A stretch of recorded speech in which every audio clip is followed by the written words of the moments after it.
Dunia Kedua adalah pertempuran terbesar dan paling mematikan dalam sejarah umat manusia.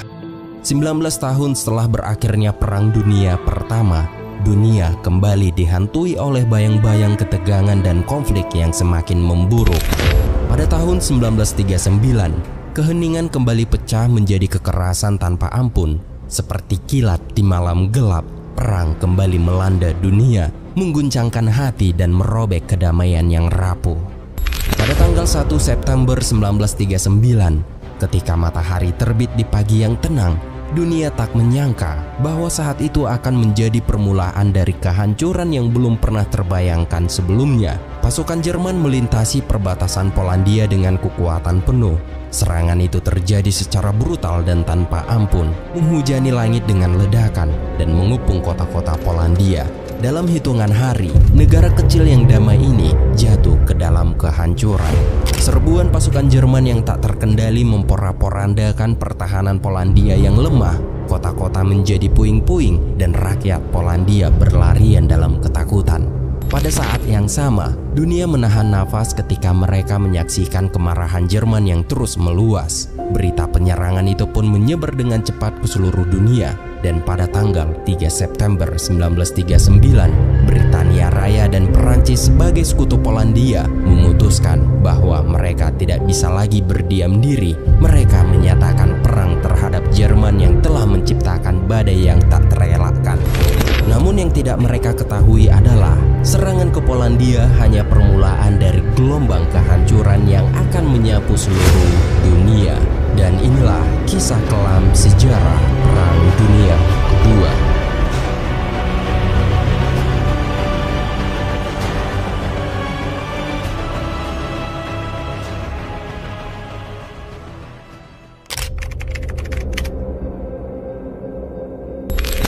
Tahun 1939, Jerman dipimpin oleh diktator Nazi yaitu Adolf Hitler.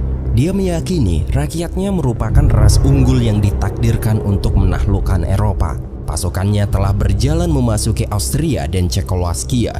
Namun Perang Dunia Kedua dimulai saat Hitler menugaskan angkatan udara Jerman yang dikenal sebagai Luftwaffe untuk menginvasi Polandia.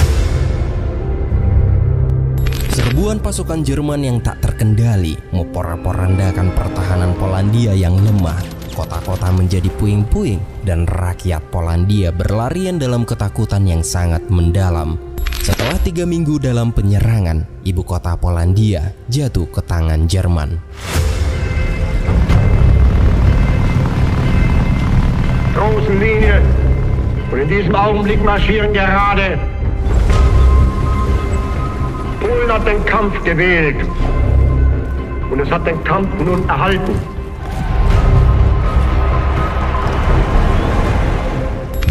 Setelah Jerman berhasil menduduki Polandia, teror pun dimulai. Pasukan Jerman menangkap rabi ortodoks, kemudian mengikatnya di atap sinagoge kayu dan membakarnya hidup-hidup. Dan pasukan Jerman hanya menentukan kapan mereka akan membunuh semua warga Polandia. Sehingga satu-satunya pilihan yang tersisa bagi para penduduk adalah membela diri dan melindungi keluarga mereka sebisa mungkin. Walaupun secara perlahan-lahan semua pembantaian itu terjadi. I remember seeing the dead horses and the ruined buildings. My mother burst crying and she threw up when she saw everything that was happening. It was just such a shock. We were simply overwhelmed by the German military might. It was a feeling of being in a trap. There was no way out. The Germans started the terror immediately. They brought in the Orthodox rabbi and tied him up to the roof of the wooden synagogue and started a fire, and they all died right in front of my eyes. Setelah menduduki Polandia, Hitler hendak membentuk kekaisaran Jerman dengan menginvasi negara-negara timur. Namun Inggris Raya dan Perancis memiliki pakta dengan Polandia, sehingga Inggris Raya dan Perancis menyatakan perang dengan Jerman. Just to bring you up to date on the news of Europe, if you are just turning on your radios, Great Britain is now at war with Germany. Setelah menyatakan perang dengan Jerman, anak-anak di Paris dan London diamankan ke perdesaan. Lalu Perancis dan Inggris meminta bantuan pasukan kolonial mereka dari Asia dan Afrika. En monde de maîtres et d'esclaves, nous avons à sauver la liberté et la dignité humaine. Pasukan sekutu menyebar di sepanjang garis Maginot, sebuah rangkaian bunker dengan benteng di sepanjang perbatasan Jerman. Selama 8 bulan, kedua kubu saling mengawasi dari sisi berseberangan.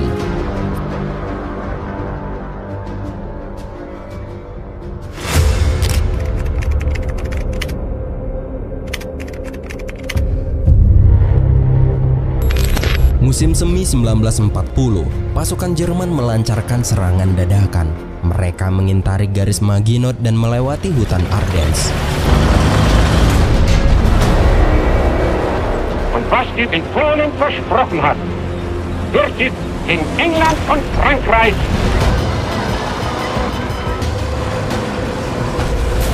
Die anderen sind ja schon nach Polen gegangen und ich wollte unbedingt doch was erleben. Ne? Ich war begeistert.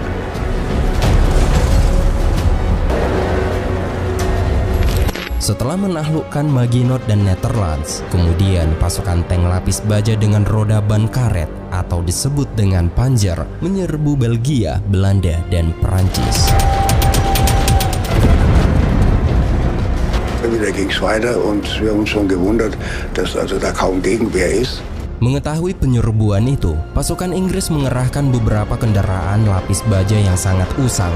Namun kendaraan itu tak kuat untuk berhadapan dengan serangan tank lapis baja milik pasukan Jerman. Hanya sekali tembakan, tank lapis baja pasukan Inggris langsung hancur. Mengetahui kekuatan pasukan Panzer, pasukan Inggris bergerak mundur ke pantai Dunkirk dan mereka terpojok oleh pasukan Jerman. Mereka terjebak tanpa pertahanan. Tak lama kemudian, tiba-tiba pesawat-pesawat bermunculan dari langit. Pesawat-pesawat itu berdesing, menungkik, dan mulai menembaki pasukan Inggris. Pasukan yang sudah terpojok dan tak bisa berbuat apa-apa, mereka hanya bisa pasrah menerima teror yang mengerikan itu. Dalam keadaan terpojok, pasukan Inggris melakukan langkah evakuasi terakhir, yaitu menaiki kapal sekutu. Namun pesawat-pesawat itu melakukan serangan terbang rendah dan mulai melakukan serangan brutal dan menghancurkan kapal rumah sakit sekutu. Near Dunkirk this evening, Allied troops have been deliberately machine-gunned and slaughtered by low-flying aircraft. Allied hospital ships have been attacked. You're up to your neck. Dead bodies. The slaughter. Evakuasi Dunkirk, kurang lebih 338.000 pasukan sekutu berhasil dievakuasi dari pantai Dunkirk. Dari jumlah tersebut, sekitar 198.000 diantaranya adalah pasukan Inggris dan sisanya terdiri dari pasukan Perancis, Belgia, dan sejumlah kecil pasukan dari negara lain yang terlibat dalam konflik. Dalam pertempuran Dunkirk atau evakuasi Dunkirk, pasukan yang gugur tidak sebesar jumlah pasukan yang berhasil dievakuasi. Namun sekitar 68.000 hingga 100.000 tentara sekutu, termasuk pasukan Inggris, Perancis, Belgia, dan beberapa lainnya, diperkirakan tewas atau ditangkap selama pertempuran. Selama beberapa minggu berperang, pasukan Jerman membunuh atau menangkap lebih dari 2 juta pasukan sekutu. Dalam 21 hari, pasukan Nazi berhasil kuasai Prancis dan memasuki Paris, dan Prancis mulai menyatakan menyerah ke pihak Jerman. France has surrendered. Kemudian di Berlin, Hitler disambut sebagai bak pahlawan.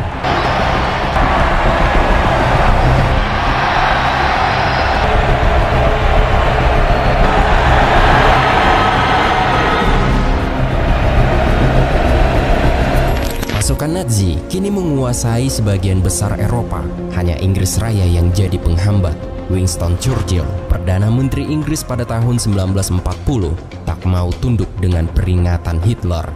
Kini Hitler mempersiapkan serangan mematikan terakhirnya. Ia berencana melakukan invasi berskala besar ke Inggris Raya. Namun terlebih dahulu, ia harus melumpuhkan Angkatan Udara Inggris Raya.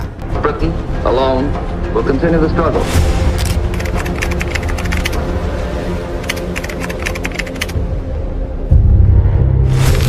Selat Inggris, para pilot Jerman berkumpul untuk arahan terakhir. Sementara itu, setelah beberapa prajurit Angkatan Udara Kerajaan Inggris menjalankan tugasnya, Winston Churchill mengatakan bahwa mereka harus melawan dengan keyakinan dan jangan pernah menyerah. Mereka harus mempertahankan tanah air meskipun nyawa taruhannya. We are in one of the greatest battles in history. You ask what is our policy? It is to wage war by sea, land and air with all the strength that God can give us. Victory at all costs. Without victory there is no survival. We shall fight on the seas and oceans. We shall fight with growing confidence and growing strength in the air. We shall defend our island, whatever the cost may be. We shall fight on the beaches. We shall fight in the fields and in the streets. We shall never surrender. Setelah semua pasukan Angkatan Udara Inggris di atas tumpukan awan tebal, barulah mereka melihat musuh dan baku tembak pun terjadi.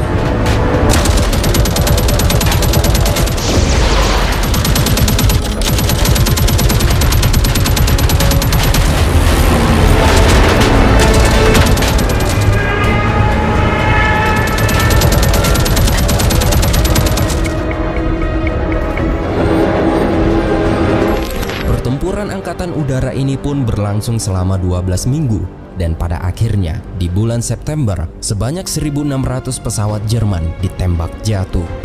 Akibat banyaknya korban dari pihak Jerman berjatuhan, seluruh misi harus dibatalkan dan pertempuran Inggris Raya pun berakhir dan untuk saat ini Inggris terbebas dari invasi.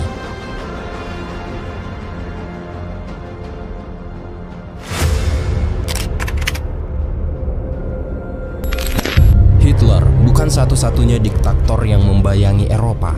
Italia punya orang berkuasa sendiri, yaitu Benito Mussolini, merencanakan kesepakatan dengan Hitler dan menyiapkan militernya sendiri. Andiamo in campo contro le democrazie dell'Occidente. Corri alle armi e dimostra la tua tenacia, il tuo coraggio, il tuo valore.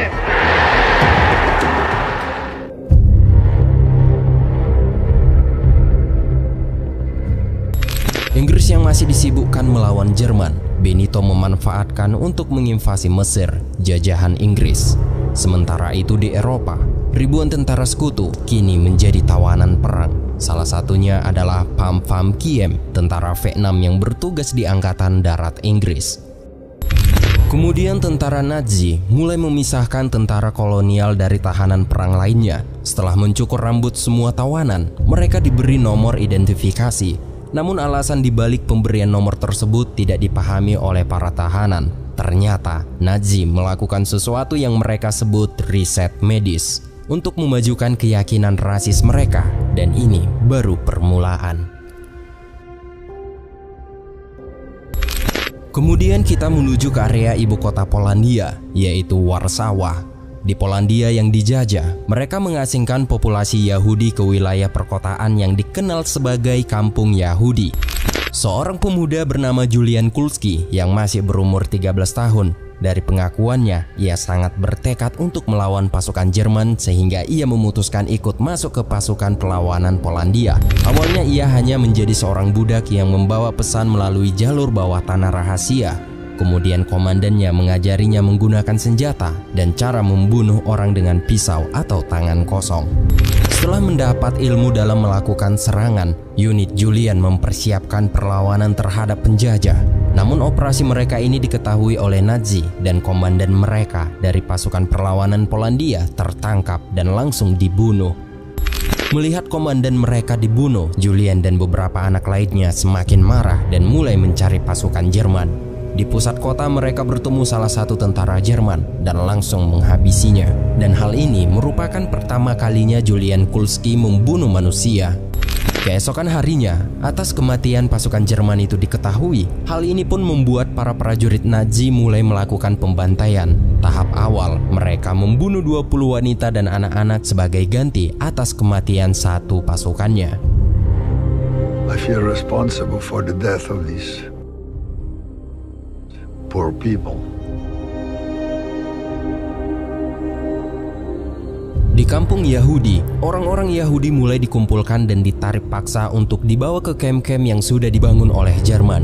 Dan Nazi juga punya rencana terhadap orang-orang Polandia yang tersisa. Setelah beberapa hari kemudian, pasukan tentara SS datang. Pasukan SS merupakan pasukan elit Nazi yang anggotanya diambil dari barisan pengawal Hitler yang paling ditakuti di seluruh Eropa, yaitu Schutzstaffel atau biasanya disingkat dengan sebutan pasukan SS. Dari pengakuan warga sipil Polandia bernama Aloji Twardowski, ia mengatakan para anak-anak dibawa ke suatu tempat dikarenakan makanan di Polandia sangat terbatas. Maka dari itu pasukan SS memasukkan anak-anak ke dalam gerbong kereta api yang tertulis anak-anak Polandia akan dipelihara di Kaisaran. Dan ini merupakan pengakuan dari Aloji Twardowski. Eines Nachts kam ein Trupp SS-Leute. Man erzählte den Müttern, da es sehr schlecht mit den Lebensmitteln für Polen bestellt war, Sie wissen, dass man die Kinder aufpäppeln wollte und ins Reich bringen würde, in so ein Kinderlager. Weiß ich noch, auf einmal befand ich mich, und die Kinder wurden dann ihnen aus den Armen gerissen, in die Züge. Wobei auf den Waggons stand, polnische Kinder zur Ernährung ins Reich. Aloji Twardowski adalah salah satu dari 20.000 anak Polandia yang diculik pasukan SS saat itu. Dan ketika semua anak-anak sudah memasuki remaja, Hitler menjadikan mereka semua sebagai prajurit Jerman yang akan berperang. Deutsche Jugend, wir wollen ein Volk sein. Und ihr, meine Jugend, soll dieses Volk nun werden. Denn ihr seid Fleisch. Von unserem Fleisch und Blut, von unserem Blut. Und in euren jungen Gehirn brennt dasselbe Geist, der unten herrscht.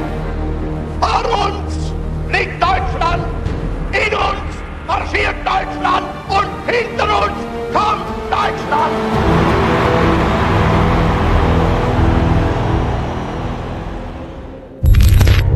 Besarnya ambisi Hitler kini sudah jelas. Dia bermimpi untuk membentuk 1000 tahun kekaisaran tanah air bagi ras unggul. Kemudian hari setelah mempersiapkan persiapan, Jerman kembali melakukan serangan ke Inggris. Dalam teror operasi militer yang baru ini, Jerman menjatuhkan bom-bom di perkotaan Inggris. German aircraft carried out a number of attacks on Great Britain last night. The raid was scattered over many parts of the country. Sementara itu, fasis Italia menginvasi Greece atau Yunani tetangganya. Troops are moving forward on all fronts after breaking through the weak Greek resistance. Sementara di luar Eropa, perang meluas. Jepang sedang dalam misi membentuk suatu tatanan baru di Asia. Mereka sudah memerangi Tiongkok.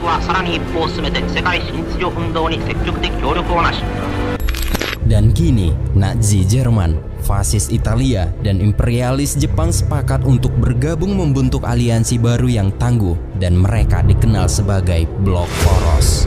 Mereka berniat menguasai dunia. Namun ada satu pihak yang perlu diperhitungkan, yaitu Uni Soviet yang memiliki pasukan terbesar di dunia. Dalam diri Joseph Stalin, ada seorang diktator yang ambisinya menyamai Hitler.